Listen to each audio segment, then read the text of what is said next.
Good morning, everyone. It is April 6, 2019. I'm Eric. Wow, I fucked that up. Okay, so I frequently talk about how if you're a member of the Democratic Party or you're a Democrat, you will ignore every fucking bad thing that your candidate does or did or has done. And if you're a Republican, you do the very same thing. But some of these people who call themselves Republican or vote Republican, it seems that they are struck with the very same delusion that leftists have regarding their candidates. So I've compiled about 6 different instances of Donald Trump either, well, you'll see where I'm going with this as soon as you start hearing these clips.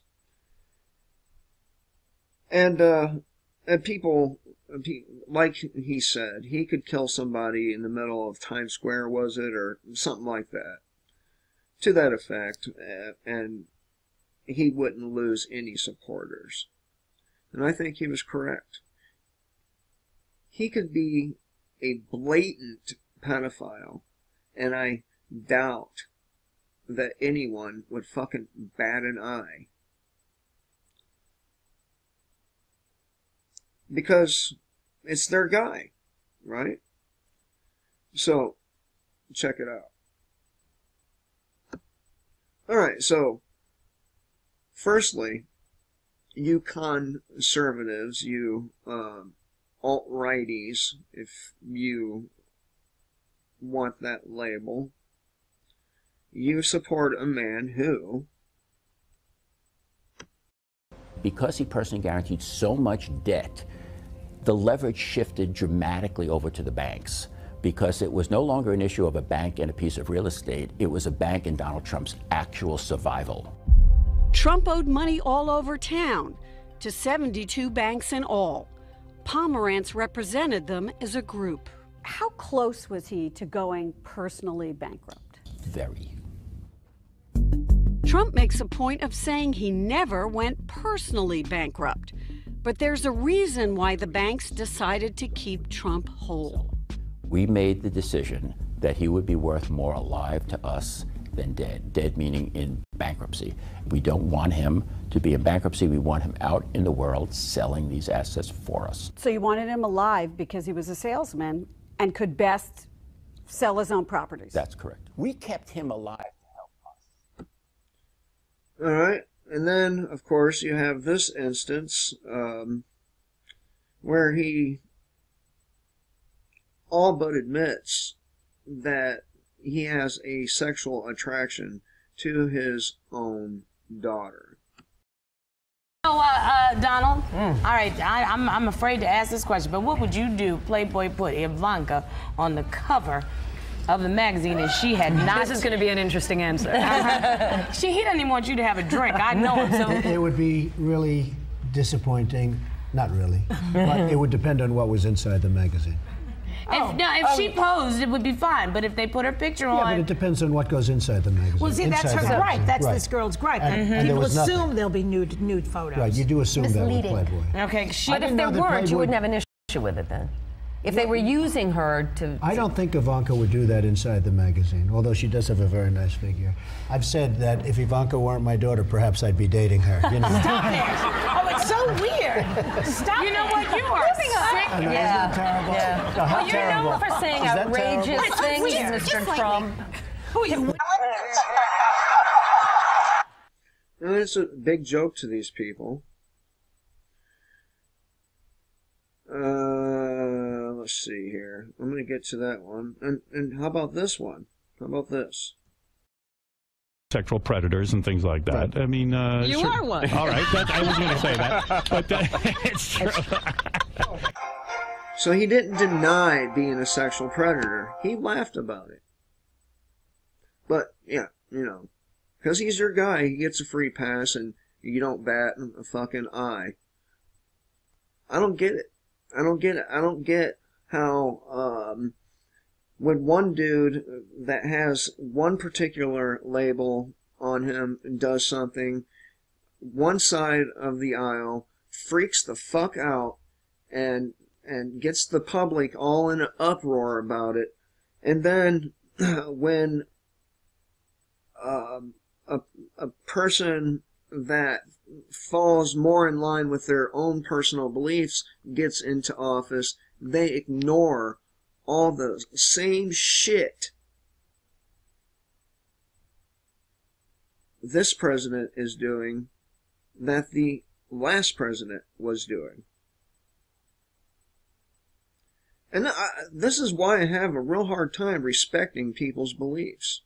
Matter of fact, I don't.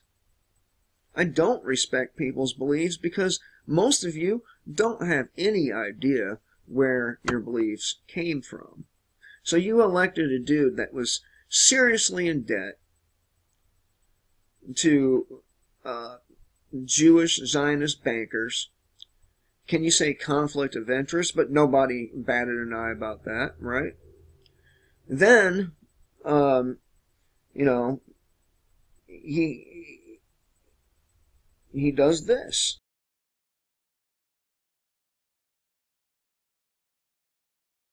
Is pursuing a comprehensive strategy to address school violence. We enacted 2 critical reforms into law: the Fix NICS Act, which you know about, which strengthens very strongly the background checks for firearm purchases, and the Stop School Violence Act, which provides grants to schools to improve safety. And they've gone a long way.